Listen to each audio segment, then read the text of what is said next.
carry on. Oh, God has brought you here in order to relieve all your pain and sorrow. Oh, He's the author of faith from the start to the end of all your torments. And if it's still come, deceiving night, if the cross waits on your bed, Christ is always by your side. The world can leave it dry to make you sad and cry, but God wants you smiling. And if it's still come, deceiving night, if the cross waits on your bed, Christ is always by your side. The world can leave it dry to make you sad and cry, but God wants you smiling. Whatever problems you may have, talk with God, He'll help you carry on. After the pain, there's always joy, 'cause God is love, you'll never be alone. Oh, God has brought you here in order to relieve all your pain and sorrow. Oh, He's the author of faith from the start to the end of all your torments. And if it's still come, deceiving night, if the cross waits on your bed, Christ is always by your side. The world can't even try to make you sad and cry, but God wants you smiling. And if it's still come, deceiving night, if the cross waits on your bed, Christ is always by your side. The world can't even try to make you sad and cry, but God wants you smiling.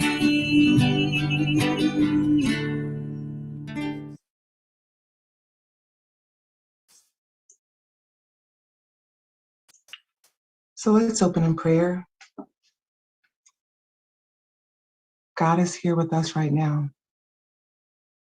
His presence is real in our lives. We give thanks for the presence of all of the good spirits that are here with us. We give thanks for the presence of Jesus. We give thanks for our spiritual mentors and our guardian angel being by our side. And we give thanks for the awareness that God is everywhere present. The reality of God is as vast as the universe, and even more so, for there are many uncountable universes. We give thanks that the love and wisdom of God are greater than we can comprehend. But to the degree that we can think about the love and wisdom of God, we allow it to be in our hearts and in our minds in this moment. And we set our intention to receive all that we can tonight through this lens of love and wisdom.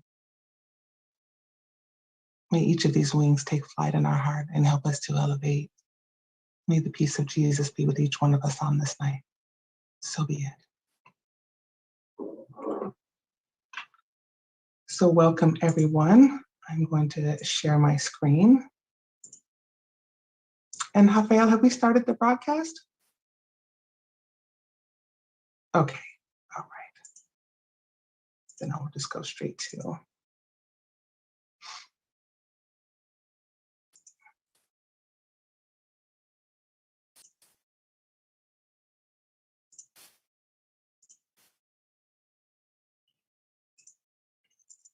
So tonight we are talking about the book Thought and Life and we're talking about chapter 4. And are you able to see my screen? Wonderful. So, this book, Thought and Life, was written by Emmanuel. It's a very small book. In fact, it's so small and so thin. It's just a few chapters, and each chapter is just 1 or 2 pages. But with Emmanuel being an elevated spirit, there's so much that's packed into each one of these pages, each one of these words, in fact, that my hope is that we will get a lot from tonight's talk. So we're on chapter 4, and this is a quick review of the last 3 chapters. So in the first chapter, we learned from the introduction of the book that its full intention was to prepare us as souls who are going to reincarnate as a guidance for the wisdom and to the love of God. Now, this book was written initially for those who are preparing to reincarnate. And so it was given to us now as a guidance here in our incarnations now. And chapter 1 was the initial teaching of the mind being a mirror of life, that our minds are constantly reflecting what we think about, and then our thoughts then begin to reflect the images that not only that we receive, but we project, and then we reflect that out into the kind of life that we lead. So our thoughts are a mirror of our life. And in chapter 2, we learned about the will, and the metaphor that was given to us is the will as, or the mind as an office that has like many departments and many divisions, like a big office building, but with the will as the leader and the administrator of all these different parts of our being. So the department of desire and the department of memory and the department of activity, all of these components of our mind, but run by the leader, which is the will that decides if we will do that or not. And then so our last chapter we reviewed was chapter 3, cooperation. That was a few weeks ago. And this chapter really gives us the idea of the interbeing, the interconnectedness that we all have, and how cooperation and constructive collaboration are essential for the workings of the universe. It's essential for evolution. And most importantly, it's a critical quality for a good leader, because a good leader who leads but without collaboration or without cooperation does not produce the kind of good results that can be produced when we do have cooperation. And so just a quick reminder from the introduction, right? So not only was the introduction telling us that the intention of the book was for us to be prepared for this incarnation, for this book to be a guidance to the wisdom of love and God, it also gives us this, and it's kind of the language that's used is pretty important here. It says it's important to inform you yet again that it is our thought process that is a reflection of our lives, and it creates the kind of life that we lead, until one day throughout the millennia, we shall identify ourselves with the infinite wisdom and the infinite love that constitutes the thought and life of our Father. Well, how do we do that? I mean, the book gives us some guidance, but there's this resistance, I think, that we have sometimes. You know, we want to identify with the infinite wisdom and infinite love of God, but then we've got so much happening in our lives. We have so many things that are on our mind, right? So many thoughts to think about, so many details to keep track of, so many projects, so many concerns, and then these occupy space in our mind. And with the law of physics and two things that cannot occupy the same place at the same time, we can't have two thoughts at the same time. So if we're thinking about all of the things that we're worried about, you know what we're not thinking about is our identification with the infinite wisdom and infinite love. That's the thought and life of our Father. So how do we do that? So this chapter, this is an instruction of the different ways we can instruct ourselves to do this. So one of the beautiful things that I wanted to share with you tonight is this idea of the golden key, right? So the golden key is this, I'm going to just pause my share real quick because I want to show you this in the right way. And I'll tell you about it while I'm doing this. So the golden key is this prayer that was written by Emmett Fox in the turn of the century. And Emmett Fox was this a minister from the Unity Church, and he had this idea that if we would pray, and when we prayed, if we made the most simple prayer possible, right? And that if we prayed like this, in this very simple way, that we could take control of how our mind was showing up. And so I would like to share that with you. Let me share my screen again so that you can see all of it, because I don't want you to miss any of this because it's so powerful. So the golden key is this. It is that we stop thinking about our difficulties and we start thinking about God. That is literally it. And now it seems very simple, right? But who do we have to be to think about God? What happens when we get distracted? And the instruction that's given is, don't try to form a picture of God, which is impossible, right? Work by rehearsing everything that we know about God, thinking about all of the attributes of God, right? God is wisdom, God is truth, God is inconceivable love, God is everywhere present, right? Which is omnipresent, right? God has infinite power, or God is omnipotent, and God knows everything, or omniscient, and so on. Like, there's so many different attributes of God. And so what I would like to ask you all to do, because this is going to be the lens through which we view the rest of this evening. So I'd like to invite you, if you feel comfortable doing this, to either you can speak it out loud, or if you feel more comfortable, you can type it into the chat. But I would love to hear from you, what other attributes of God that we can think about, right? We know God is love, God is peace, God is wisdom. What else is God that we can think about and attach to the golden key as we work our way through tonight's lecture? Now, hopefully you were at the Spirits book, chapter 1 lecture given by Angiata a few weeks back, where she talked a lot about the different attributes of God. So for those of you who are there, that's a review. However, we all have a personal relationship and a personal understanding of the vastness of the nature of God to our particular perspective. So I invite you all, please just consider at any time, either now. You can't see my presentation? See. Oh, okay. All right. So God is compassion. God is merciful. Yes, yes, yes. I love that. And so keep bringing them into the chat as you can.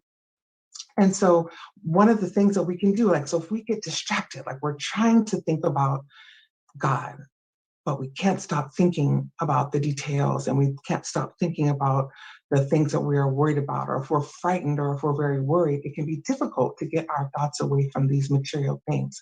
So one thing that we can do is, and it doesn't matter, how well we think about these things, we just have to say them repeatedly.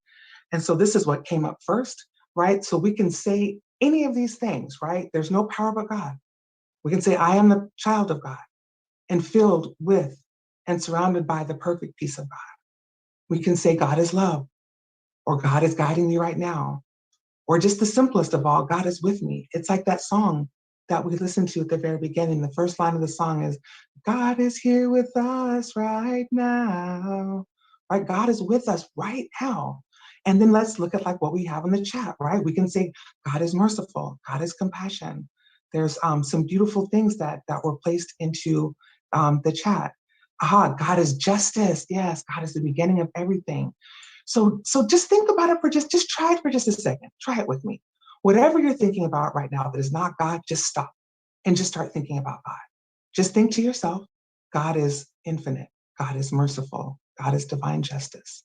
Whatever those things are, and add, if anything comes to you, put that into the chat so that we can all benefit from this collective awareness of God.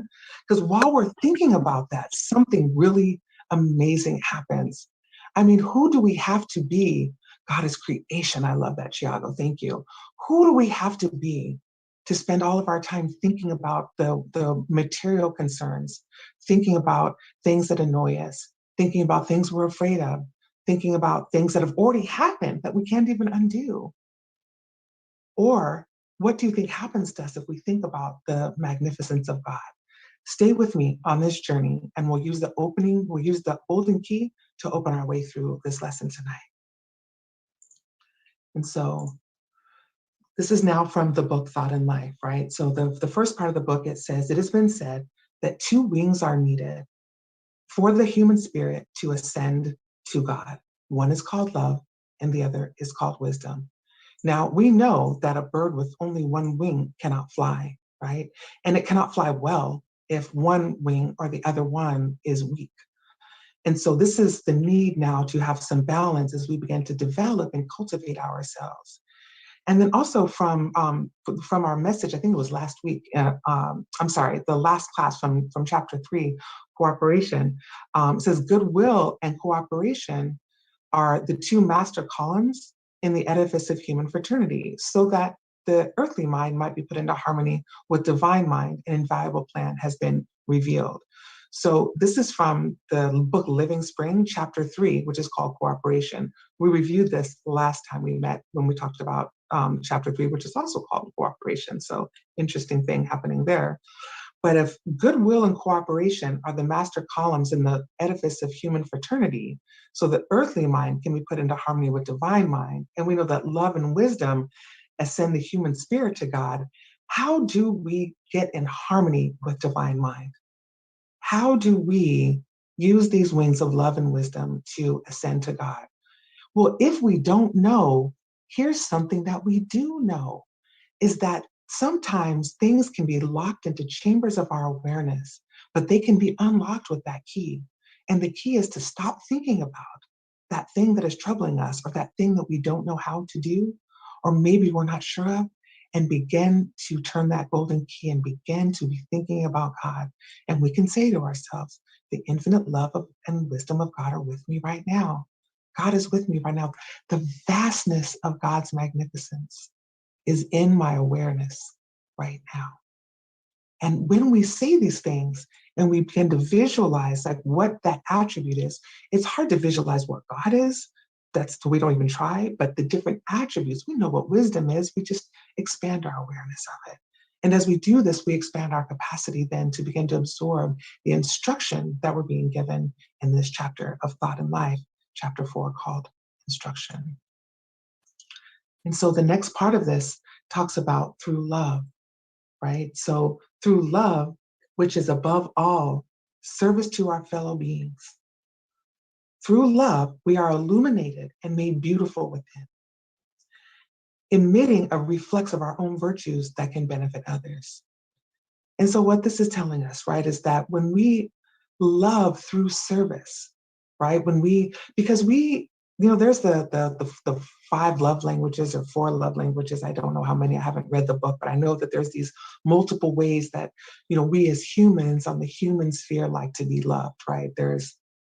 But then there's this love that is above all of them, that is like the fraternal love, or the agape love, that is our love for one another the way that we love God, that doesn't have any dependencies on speaking the right love language, and it doesn't have any dependencies on reciprocity. So it's unconditional, right? There are no conditions attached to this love. And then when we engage in service or in charitable works, even if it's moral charity in the sphere of the family domain with our loved ones, or in the sphere of our work life with those that we may not have a familial love with, but we are there as fraternal brothers and sisters united around the common good of the organization that is helping us to pay our bills. When we are offering ourselves to that service from that place of unconditional love, that is what creates this beauty inside of us and illuminates us. And you know what's interesting? There's a multi-billion-dollar industry that is designed right now to take the money that you earn from these worthy endeavors to convince us to try to beautify our outsides, to beautify this temporary human body. There are billions of dollars generated in gross national product just in the United States alone on products for our hair, products for our skin, products for our body, products to change the skin of our body, products to change the composition of our body. You name it, it's a multi-billion-dollar industry. And if we think about how we spend our lives and how much of our time we spend thinking about beautifying our outsides, I'm not making the case that we should not take care of ourselves. I myself like a nice hair product. I myself love to wear makeup. I'm not saying that we need to be above that. What I'm suggesting is that there's an opportunity for us to think about how can we maybe balance that, right? Those 2 wings, love and wisdom, right? So what if we thought about taking the actions that would beautify us from the inside to complement all those external products that we're using, right? That service through love beautifies us, and not just beautifies us, it illuminates us, like this beautiful picture of this flower, right? It lights us up from within. So can you imagine that?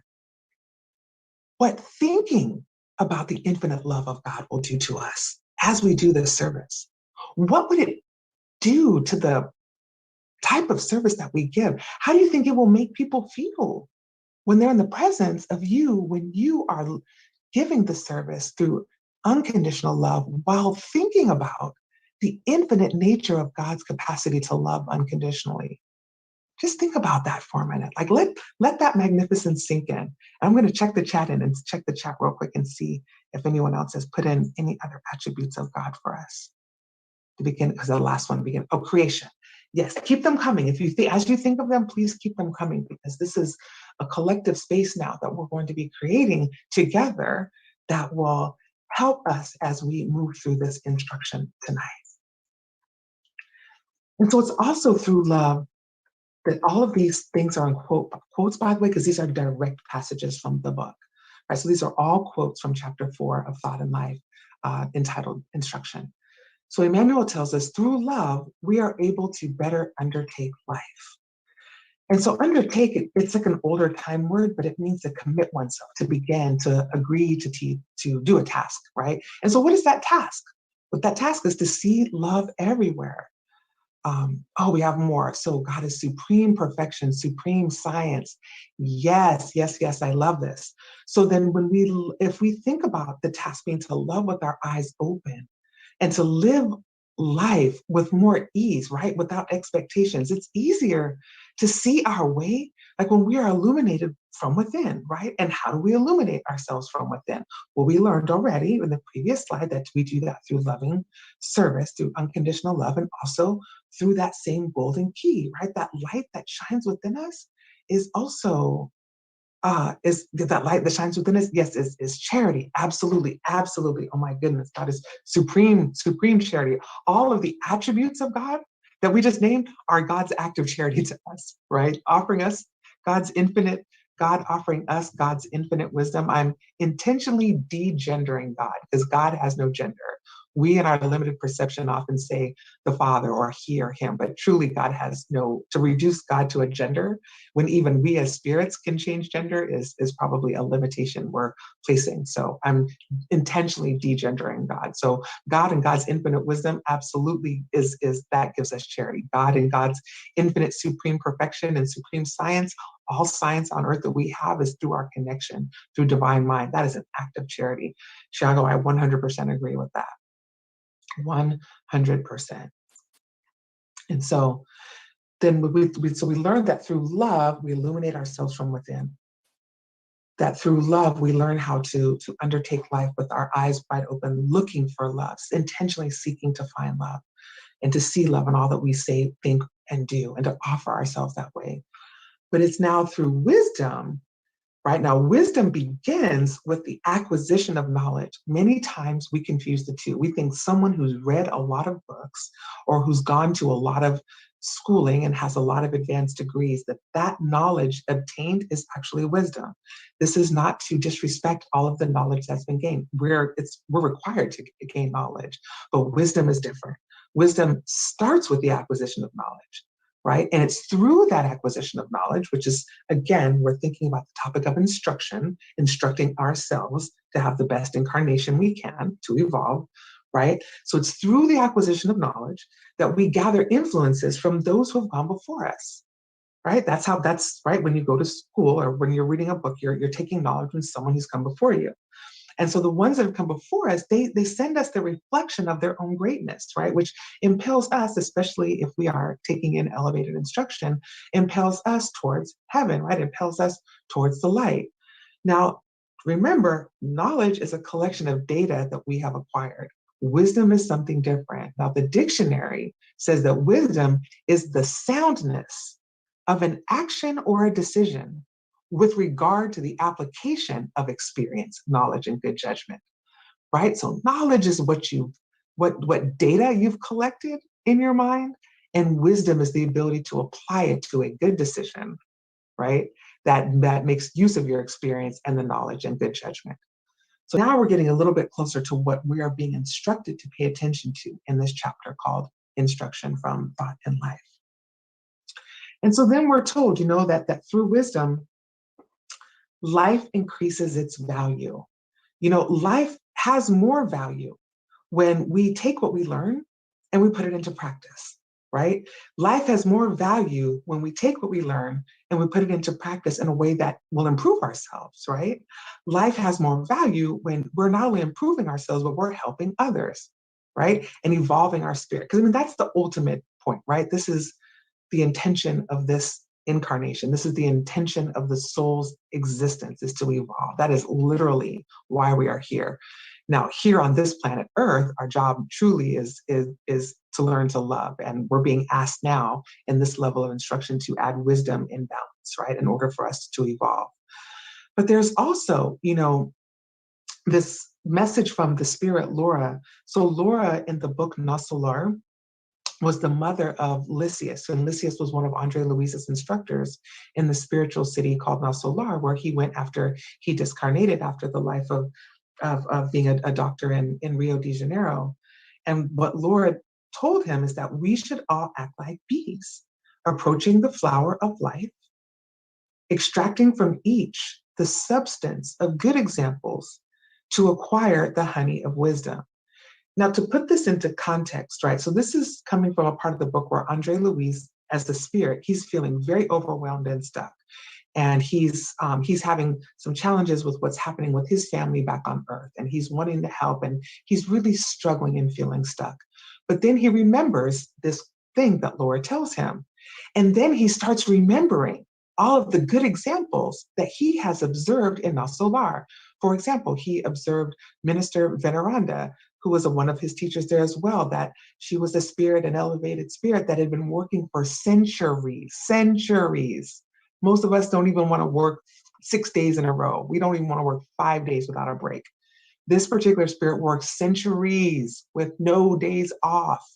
And the only purpose of her work was to be able to help her spiritual group. There was folks in her spiritual group that needed help. So she worked all that and is most likely still working to help them. He remembers Narcisa. She was another soul that worked in a place in the city of Nasolar, the spiritual city, called the Rectification Chambers. It was one of the departments that was a hospital that helped newly discarnated spirits who had just come from the umbral, which is this region of the spiritual of the spiritual realm where a lot of suffering souls are releasing a lot of heavy and negative energy. So it's a very heavy and dense place. So when spirits leave the umbral, when they're rescued from the umbral to go to this first stop in Nasolar, which is also in the region of the umbral, just elevated up a little bit, this place, the Rectification Chambers, is very dark. It's like full of suffering people. And Narcisa, she doesn't have to work there. I mean, these people are like vomiting black substances and she's cleaning them. And this is really difficult work for her as a spirit. But why is she doing it? She's doing it because she wants an endorsement to return to Earth to help her loved ones. Because in the spiritual realm, we have to earn the right to help each other. So that's why when we are asking for help from the spiritual realm, we have to remember too that, we need to have the right to ask for that help, as well as those that we're asking need to also have earned the right to help us. This is now the cooperation, the interconnectedness of things. But Andre remembers these examples of divine love. All of these are examples of divine love. And his remembrance of them, he remembers Laura telling him this. And this energizes him. And it helps him to make an informed choice, which he's able to do. But he was exercising the golden key. He's remembering, right, that this examples of divine love. Instead of thinking about all the problems he was having, he thought about, look at all of these examples of the right thing to do. These are examples of divine love. He was thinking literally about the attributes of God. And he was able to find a chamber in his being open and was able to do what he needed to do. And well, I don't want to spoil what happens next because we have people on who are studying on Saturday with us, studying that book, and we haven't got to that chapter yet. So I'm not going to, no spoiler alerts. But anyway, Andre Luis was practicing the golden key. So love and wisdom, need to work together, right? And so what we're learning here is that it says goodness, which is ignorant, is like a well that quenches the thirst of the traveler, but it doesn't show him the way. So like the traveler's like thirst, has the thirst handled, like not thirsty, but you're still stumbling. You're still struggling. You haven't gotten anywhere. You're just no longer thirsty, right? Intelligence devoid of love is like a useful signpost that it shows you the way. So now you're not lost anymore, but you're thirsty. So neither one of those, right? Those two wings, right? Both of those are kind of broken wings, right? And so Emmanuel is saying to us, this is again directly from the book, chapter 4, hence the imperative need for intelligence and goodness or love to go hand in hand. And so when we think about this, right, it's, like what's goodness without wisdom, right? This is this idea sometimes where we love, but we don't correct, right? We have to correct, right? Especially if you're a parent. But there's also, something to think about, right? The gospel says that, at what point should we point out people's evil, right? At what point should we do that, or people's faults, right? At what point do we correct? And so we're told by the good spirits that we correct or point out evils only if they're going to harm other people. If they're only harming themselves, that's fine. But if they're going to harm other people, then we need to speak up. So loving them without speaking up is an example of us leaving them lost, right? So there are many, many, many examples here. I just wanted to bring you one from the spiritual realm. And then if we think about intelligence without love, this is where you might know the way. Oh, Angiata, yes, you're going to say something. Yeah, I just thought about an example of goodness without intelligence. Mm-hmm. You know how they say when you are in a plane that you should put, if something occurs, you should always put the mask on you first before helping the others. And I think that this could be an example of goodness and love without intelligence. Is that, sometimes even if you are good and you have lots of love inside of you, it's important that we have certain self-care for us. And this is when the intelligence comes into play before we can even think on going and helping the other. So it's like putting the mask first and to be able to help others. Yes, there's a beautiful and perfect example. I love that. And if anyone else has any other examples of goodness without intelligence or of intelligence without love, feel free to call them out. You can raise your hand. You can put them in the chat. We'd love to hear from you, because this space, what happens when we collectively are connected to when we are collectively connected to the divine mind and the divine consciousness, there's an expansion of our awareness that takes place. And so it's a gift to share it with each other if you're willing to do that.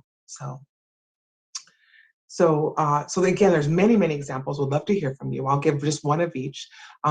For intelligence without love, this is the where you may know the way and you can show the way, but without love, like, will people even listen to you, right? Or if they listen to you, will they even be inspired? Sharing again the link to the prayers, but oh, thank you, Angiata. Yes, so those of you that if you have any prayer requests or anyone that you'd like us to pray for on Wednesday nights, you can just click that link and then put the names in there. And then that stops the chat from kind of blowing up. And then I can look in the chat for the attributes of God or any examples of goodness without intelligence or intelligence without love. So thank you very much, Angiata. So if love illuminates us from within, which we learned earlier, so we can find our way, well, wisdom helps us to make good choices and to also show others the way with that love, with that light that's illuminated from within that just can't be denied. Right? Just can't be denied. So one lesson for us to think about also, this is kind of a little warning, a little reminder from Emmanuel in our daily bread, is to do all of this, that we have to remember not to get too full of ourselves, right? We got to be really careful not to get too full of, that with these wings of love and wisdom, that we don't start flying so high that we're like looking down on people. So this is a little reminder to stay centered. And so Emmanuel says, we cultivate love and wisdom within so that we can evolve, right? And be effective workers to the good. But to be effective, we got to do it with good manners. and that we should, it says, do not overshadow by exhibiting the extent of the knowledge that you have mastered in the areas of love and wisdom. If you've decided to cooperate for the good of others, if you want to be understood, do not outshine them. And then so also from this chapter 43, the quote from Luke 14:10 says, take the lowest place, right? And this is sometimes counterintuitive for us. If we're saying, well, if we're going to eat raw, then like, why would we take the lowest place? And if we are cultivating love and wisdom to help and show the way, well, how can we do that without exhibiting our love and wisdom? Well, here's the thing. We do the work, we still do it. It's just that we just don't do it to be seen, right? Like in The Messengers, the book The Messengers by Andre Louise, one of the, I think it was Aniceto that told Andre, like, yeah, when you come to our station and work, I'm just letting you know, we do not work for recognition. Nobody expects recognition. We collectively do the work. If any good is done by this band of workers that is undertaking missions for the good, nobody claims credit. We all work together. Nobody claims victory. But if there's a problem, we all own the problem. And so Andre is like, wait, I've been wait, what? I'm used to, I'm a doctor. I'm used to people saying, thank you, Dr. Louise, right? I'm used to this. And so that was an opportunity for him to begin to look at this particular lesson, like, oh, I need to not do this for recognition, right? So how do we navigate this? How do we access the part of ourselves that knows how to do this? The golden key, right? When we think, how can I do this in the right way? We stop thinking about what we're trying to do in the right way and we start thinking about God. Start thinking about the infinite wisdom of God, how we have access to the awareness of the vastness of God's wisdom. If you've ever looked at the short YouTube movie called The Power of 10, if you haven't, highly recommend it. In like 10 minutes, it zooms out to the 10th power. So you look at 1 foot and then 1 foot to the 10th power and then to the 10th power until you're looking at multiple galaxies away. And all of that comprises just the boundaries of what can be measured in just those 10 powers of 10. And all of that is just a microscopic pin in the vastness of the infinite nature of the universe.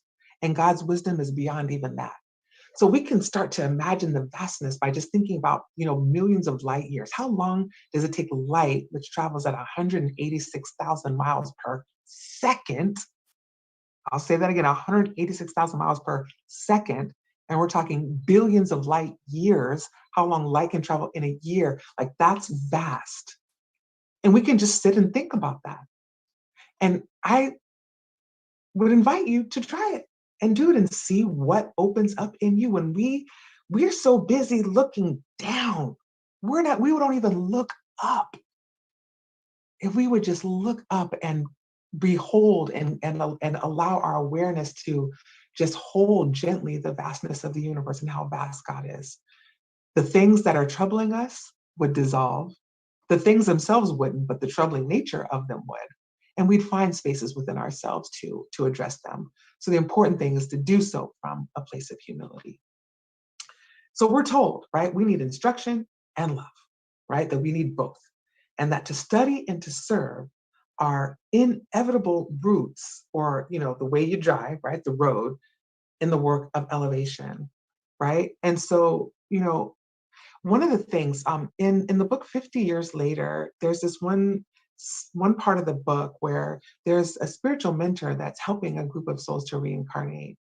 And the spirit tells them, here you have acquired the most advanced knowledge in matters of wisdom and love. You have seen the beauty and happiness that await redeemed souls in the infinite. However, you must return to the flesh in order to test the value of your learning. And so it is on the earth, that painful and blessed school of the soul, that the vast field of our accomplishments unfold, right? So this was an instruction that was given beforehand, but he was telling us, the spirit, that in the spirit realm, we do learn, we acquire a more advanced knowledge of wisdom and love. And so when we think about this, right, that that if in the spiritual realm, before we incarnated, that we learned a lot about wisdom and love, then we have to start thinking about things, right? There's also something else Laura Lysias's mother-in-law Solar said, like, the Most High gives wisdom to those who spend time learning, and more life and joy to those who know how to deny themselves, right? And so this is like, so to study is to gain the knowledge, and then to serve, that's the denying ourselves. Because let's be clear, I think it was Chico that said that God is charity, right? So God is giving us so much of God's self so that we can evolve. And so we, in turn, we're told, right, love your neighbor, love one another as God loves us. So then we then deny a piece of ourselves in order to serve. So every time that we are engaging in charity work, or when we are speaking a kind word to someone who maybe, wasn't so kind to us first, or maybe we are not responding to someone unkindly who was unkind to us, or maybe we are just listening and just holding a beautiful space for someone who's suffering. All of these acts of love and service are a denial of a bit of ourselves, because face it, you could have been doing something else instead of doing that. But would that something else we would have been doing been a way that we could elevate us, right?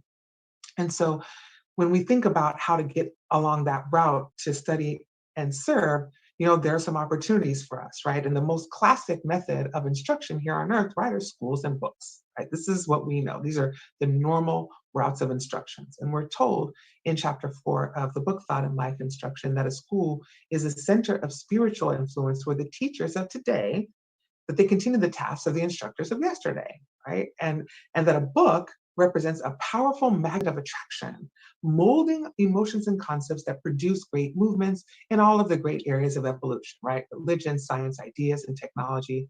But most importantly, and to the subject matter and the title of this book, thought, right? And activity.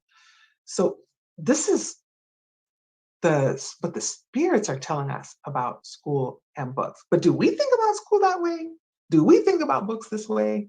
Right? Profound wisdom and sincere universal love are essential requisites, right? To our evolution. And also that in the book No Solar, that was also told, not Andre Louise was told by Lysias, his instructor, when he was learning about the different ministries in this spiritual city. The most elevated ministry is the one that's called the ministry of divine union. And that's the ministry where the spirits there have attained the highest degree of like spiritualization, right? And their level of spiritualization is so high that that's actually the ministry that's responsible for magnetizing all the waters of Na Solar. And so, and Andre Louise was told that profound wisdom and sincere universal love are the essential requisites. You don't even get close to that ministry without having a high level of mastery of those. So this is to help us to elevate the way that we think. Let's see, as Anina mentioned in Saturday, light the candle, and sending the light might change the day of the person that hurt you. Yes, yes, yes. Anina is one of the young souls that's young soul in a young body, but like an old soul, because this young lady is just wise beyond belief and very loving too. Yes, so this is beautiful, that we light that candle. That's that illumination from within, right? And that if we intentionally do that, that we can really, really change the day. We can really, really change the day of someone, especially of someone that has hurt us. So super, super important. Thank you so much, Paula, for reminding me of that. So there's also books as creative energy, right? So this is, again, all these are direct quotes from the book. So the book Thought and Life, chapter 4, instruction. So books are a dynamo. So dynamo, I had to look up that word. It's not a common word. It means a generator. It means something that produces. So books are a producer of creative energy where we find advanced telementalization. I had to look up that too. Like, what is that? Turns out it's not a word in our language, or the average language, but the spirits are saying that what telementalization is that over great distances of space and time, we can incorporate ideas from superior spirits who visited us many centuries ago. So that's deep, right? And this book, Thought and Life, is that example. Yes, it most certainly was. Yes, I love that. I love the light the candle. This book is definitely that example. This is why we should not read mindlessly, right? And to say we should digest every word when we're reading, because we're always looking for help, and it's always right there. And we can ask ourselves when we're reading, if we think about that, that books are a generator of creative energy, and we can telementalize energy from spirits from centuries or from time past. We should ask ourselves, like, what is God telling me right now? And how can I connect to the mind of God? And what does God want me to know? Right? These are questions that we can ask ourselves that also turn that golden key. So we're also told in this book instruction, this chapter instruction, that the teachers live on through their books, right? All the great writers, they come alive in the pages of the books that they wrote, right? Socrates and in the books that he's wrote, Jesus in the books from the apostles, and we know that the gospel, is this crystalline mirror. We learned before, right, in chapter 1, that our thought is a mirror, right? Thought is the mirror of life. And we learn now that the gospel is the crystalline mirror of the life of the master himself, of Jesus, through his divine reflection, guiding human behavior towards the construction of God's kingdom amongst all creatures. Well, here's the thing, right? Our thoughts are crystalline mirrors which produce outward and guide the human behavior of those around us, right? What would change in our behavior? What would change in what we generate if we were thinking about God and turning that golden key? What would change the way we light that candle that Anina mentioned, right? If we lit that candle from within and shined light on people around us, including and especially those that have hurt us, what do you think it would change? Do you think if we shined light, that not just any old light, right, but the light of that love that illuminates from within, what would change? I think that's a good question for us. So we're told that instruction also is connected to liberation, and that to get to know the teachings or the teachings of Spiritism is to undertake our own liberation by placing ourselves on the road to new horizons of life. And here's the thing, this road to the new horizons of life, boy, are there potholes, there are boulders, there are detours, there are mud pits, there are road closures, right? There's just every possible obstacle that are there. It's not so that we don't grow, they're there so that we do grow. But if we get stuck, what do? Right? We use what we've learned. We do like Andre Louise did, right? We can also practice that golden key, turn that golden key by thinking, what were the examples of those that came before us, right? And we have tons of examples if we would choose to think about them and how we might apply them instead of thinking about all of the details of the thing that's in front of us. And like has been said, those who insist on measuring the depth and consistency of a mud pit will end up covered in it. And while you're covered in it, it's very hard to travel down that road. So instruction actually leads to liberation as well. And so the bottom line for us, right, is that evolution equals choices. And again, all of these slides are direct quotes from the book. So these are not my words. Each one of these words is directly from Emmanuel in the book, Thought and Life, Chapter 4, Instruction. So it is our responsibility to always study and make the best choices so that our ideas and examples may reflect the idea and examples of the superior spirits of life. And so, in the book Better Days, it's one of my favorite books. I don't have it handy to show you, but it's by the spirit mentor, Joseph. He says, all the wisdom that you strive for is already enclosed in your spirit, right? So wisdom, remember, if we're going to make choices, making good choices depends on wisdom. It's not knowledge that produces good choices. It's wisdom. It's the ability to take that knowledge and make a good choice, right? Make a good choice based on your knowledge and your judgment. And so how do we access that wisdom, right? Because sometimes we feel stuck, right? I'm going to probably sound like a broken record here, right? We start thinking about God and the magnificent mind of God. Remember, our thoughts are creative energy. The moment we start thinking about the attributes of divine mind, it is instantly accessible to us. All we have to do is think about it. That's all we have to do is turn that golden key.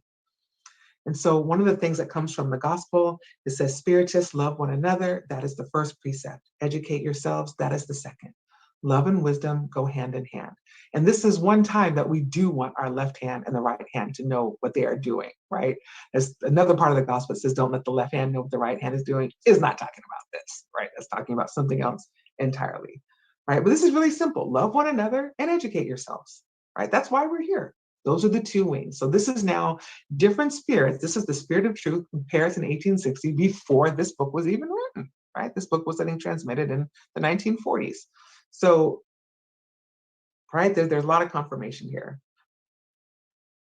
So we are getting close to the end. This is our last message here. I'm going to just pause before we read this message and just see if there's anything anybody wanted to add any other attributes of God, because I would love to take them into our closing prayer for us too.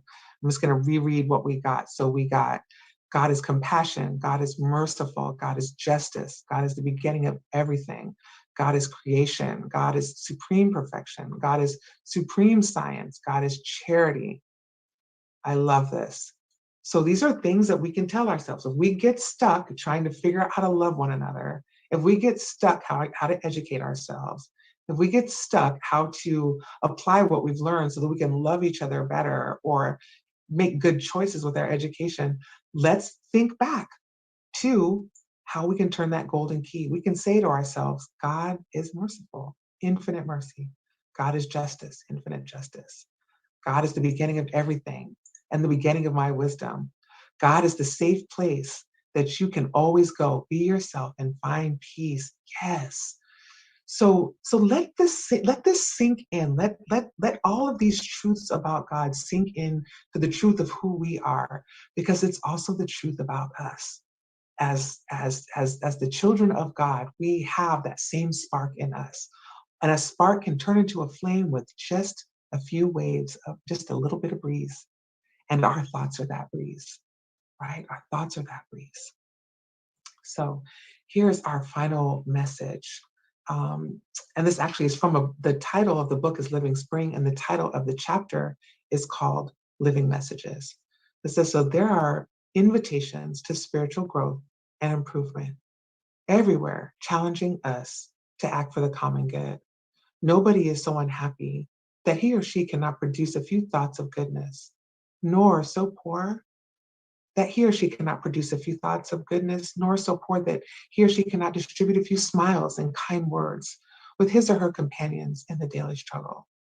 It is necessary to awaken our heart and worthily attend to what we are responsible for in the evolutionary drama of life, without hatred, without complaint, without discouragement. Life is what it is. Our companions in it are what they are.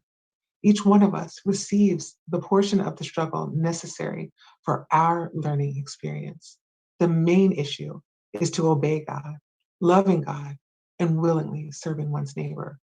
Those who have solved such a problem within themselves know that all people in all situations on life's pathway are living messages by which we may reap blessings of love and wisdom if we accept the lesson the Lord is offering us.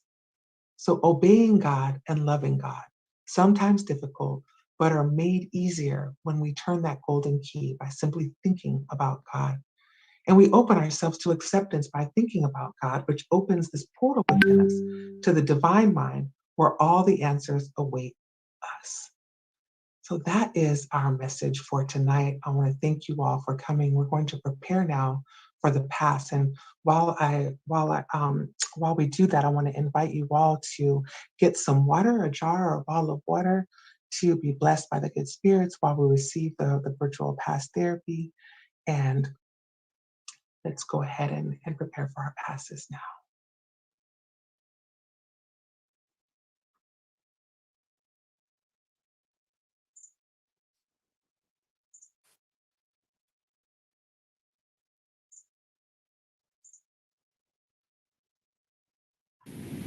Let's prepare ourselves now for the moment of the passes and the blessing of our water.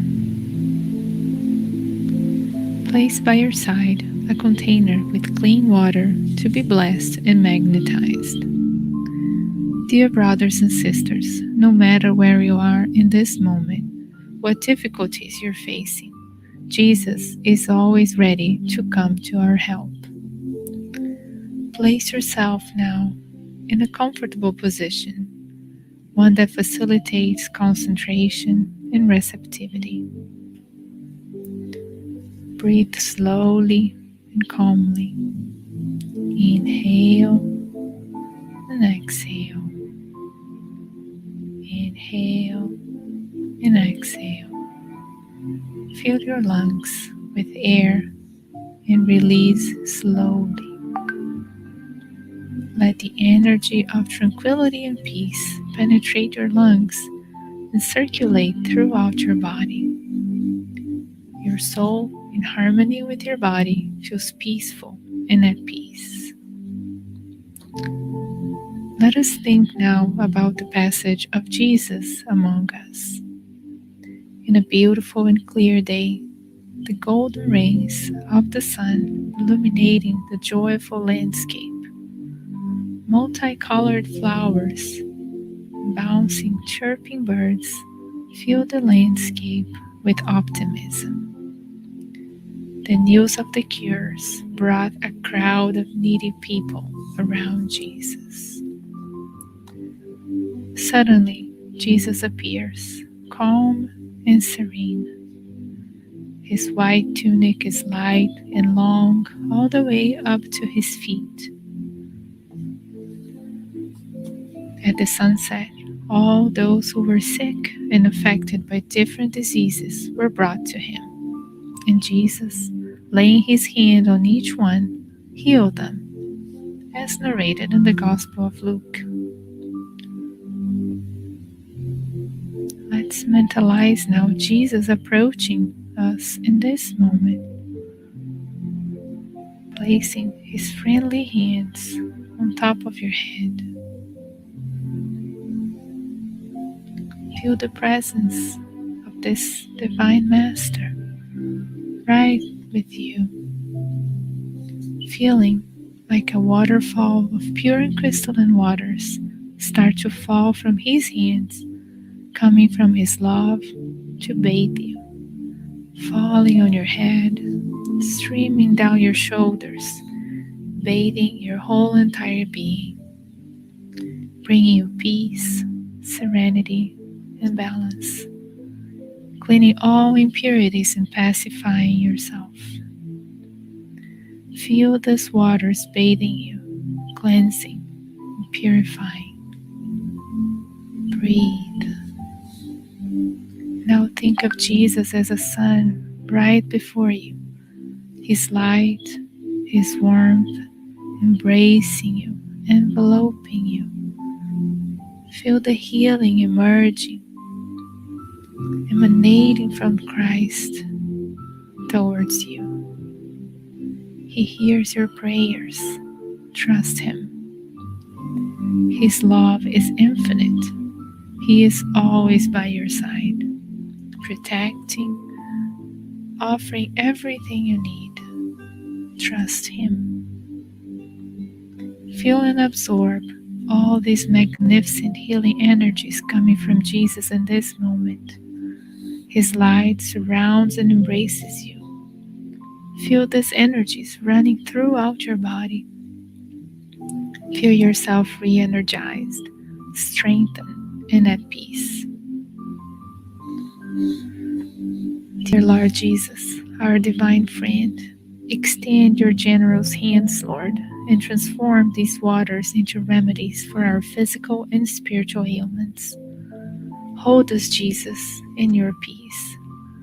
Extend your vibrations of love for the benefit of my home, dear Lord. May peace, health, tranquility reign here with my family. We give thanks to you, Jesus, and pray that you stay with us today and always. Thank you, God.